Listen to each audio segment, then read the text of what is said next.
What is going on, everybody? We are back on it. Marvel's Moon Knight episode 2. Last episode of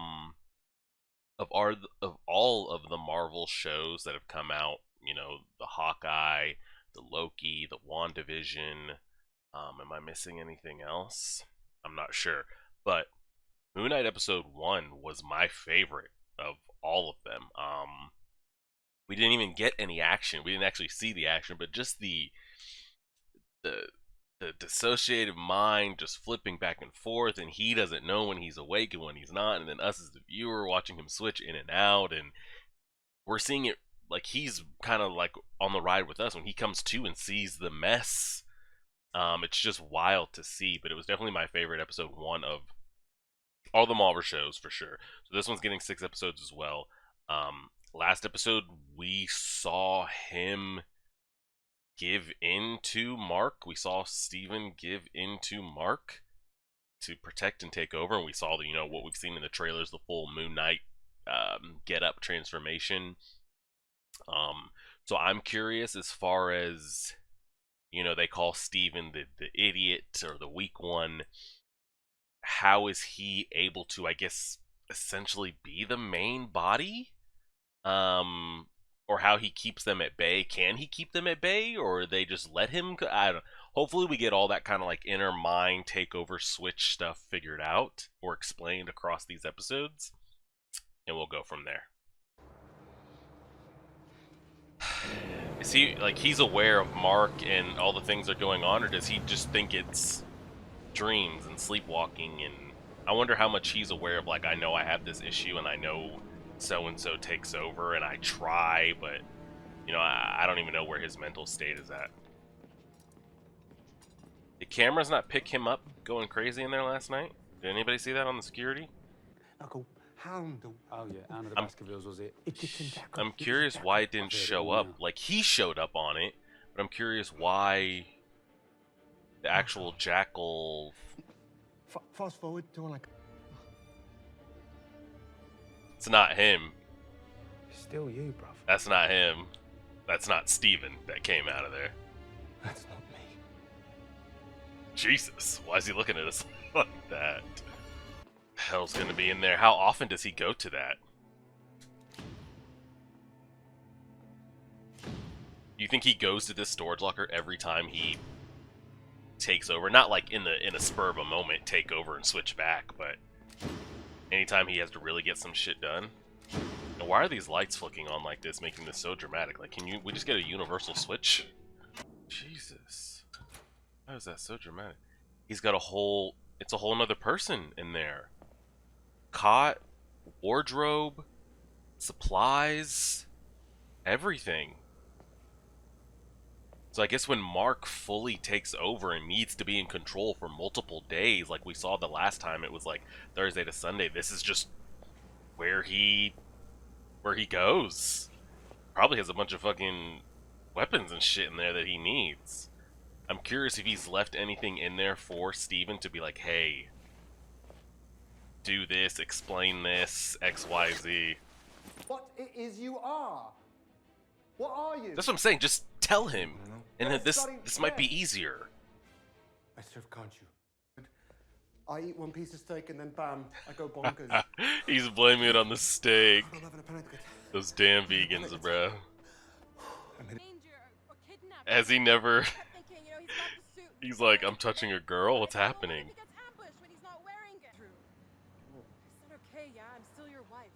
Oh!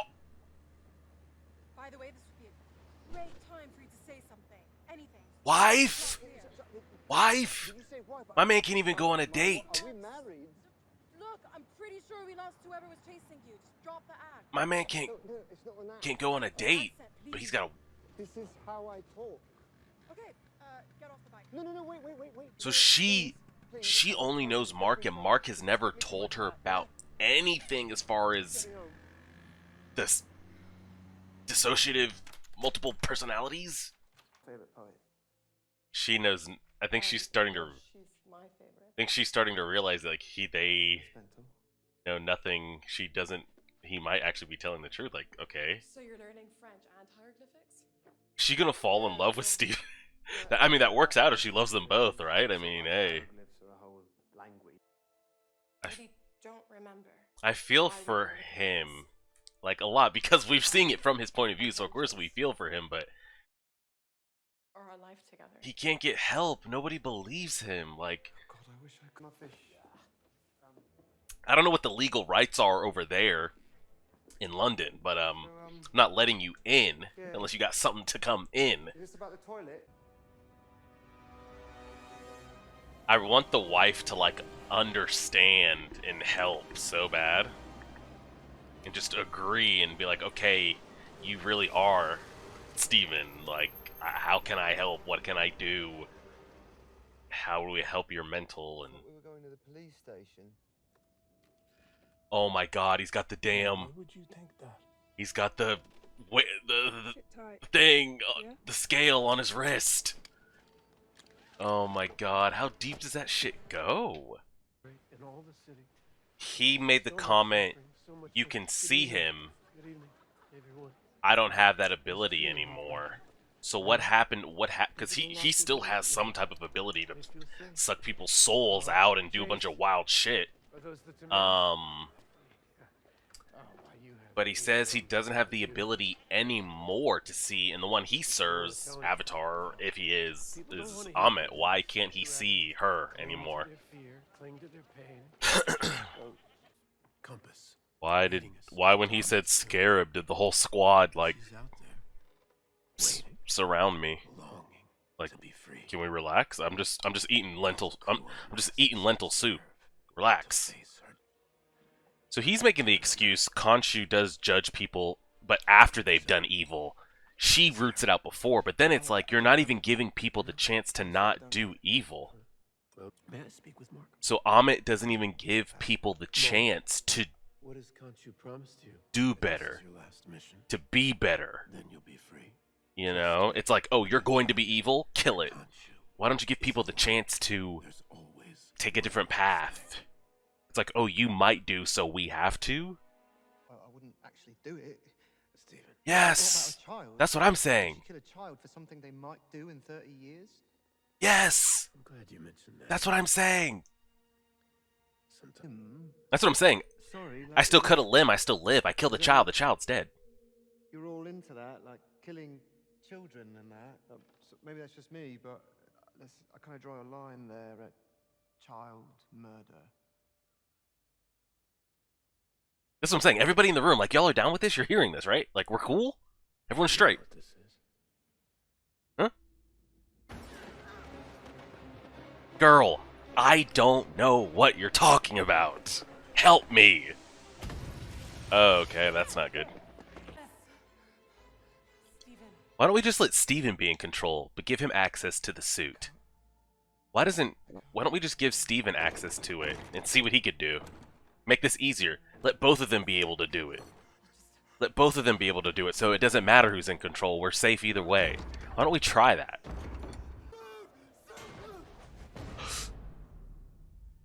Oh!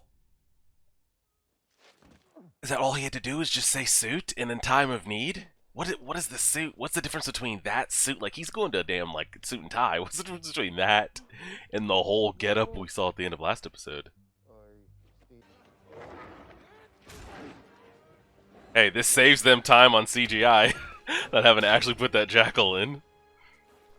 You plug ugly coyote. You're in the wrong ends, mate. You're in my yard now. He's killing that shit, I'm not gonna lie. Come on.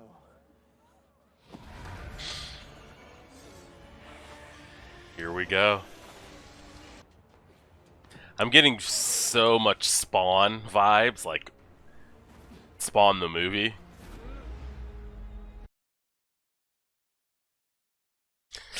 Right on top of it. Yep. Yep, that'll do it. That'll do it. Then it disappears like nothing happened. Now I want to have Steven, Mark, Khonshu, and his girl sit in a room and let's start bouncing some ideas off of each other and figure this shit out, guys. Let's figure it out. Come on. Shut up, I promise.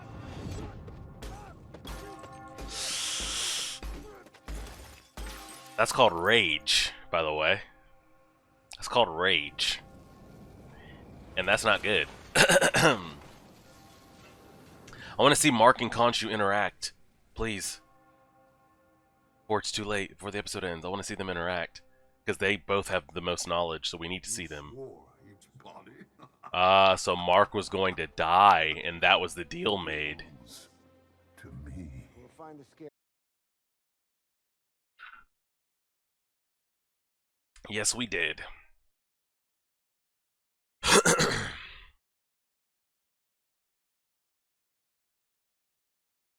Alright, let's check for after credits. Alright, so no after credit. That ends up being episode 2, and honestly, again, I think it's probably a tie between this and Loki is for the first 2 episodes just being that good. Again, I'm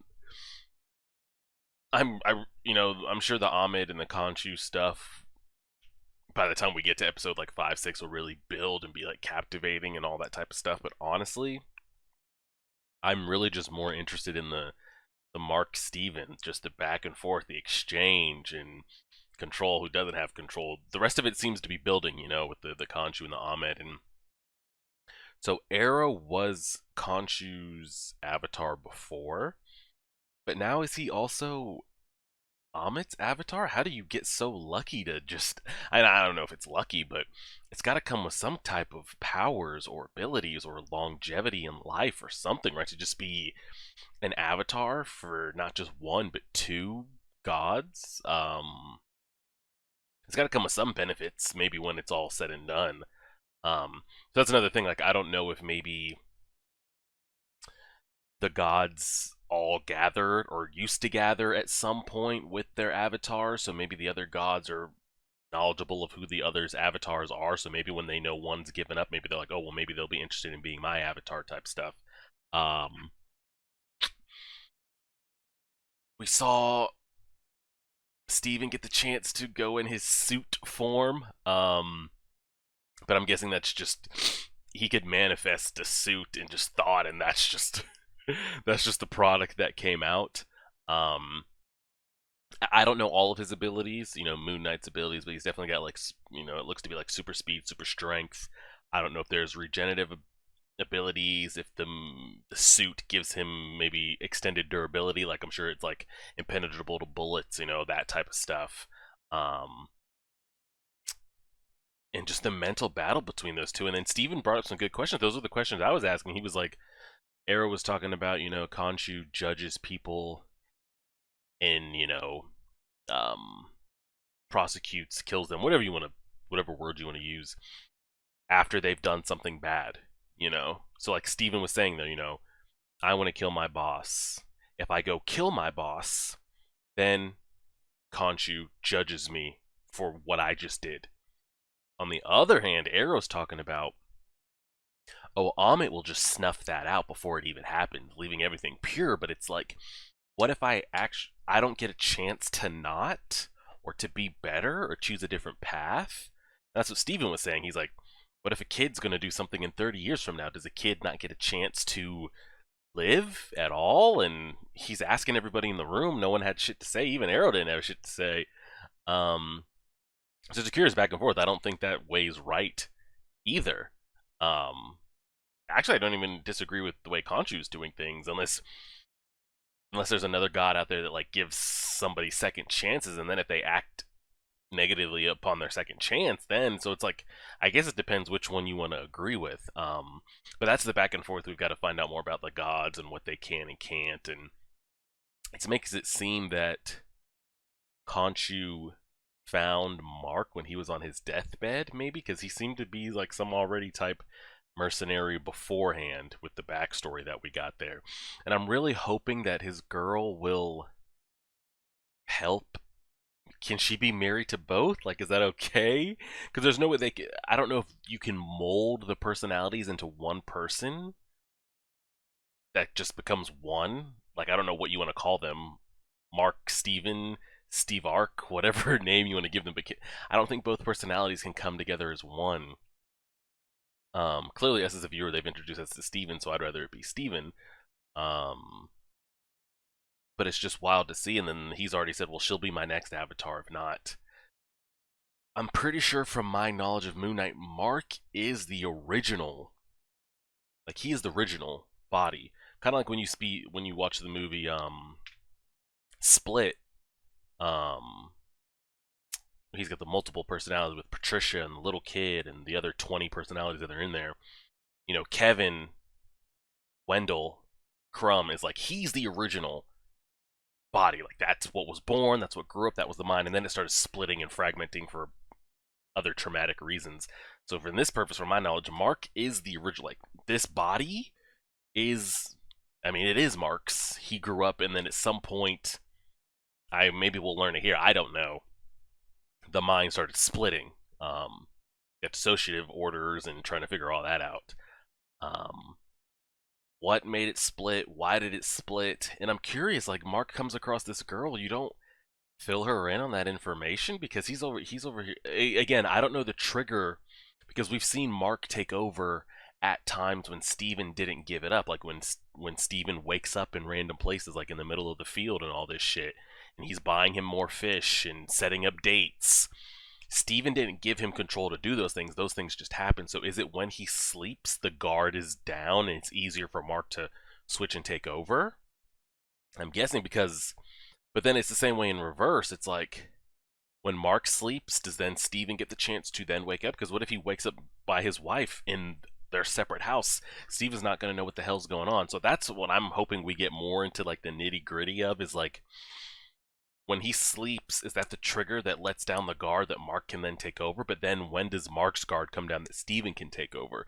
Or does the only time Steven can ever take back over is when Mark allows it? We'll see how it goes. I appreciate it, everybody. Fire first 2 episodes. Any interaction is always appreciated. Like, share, favorite, subscribe, and as always,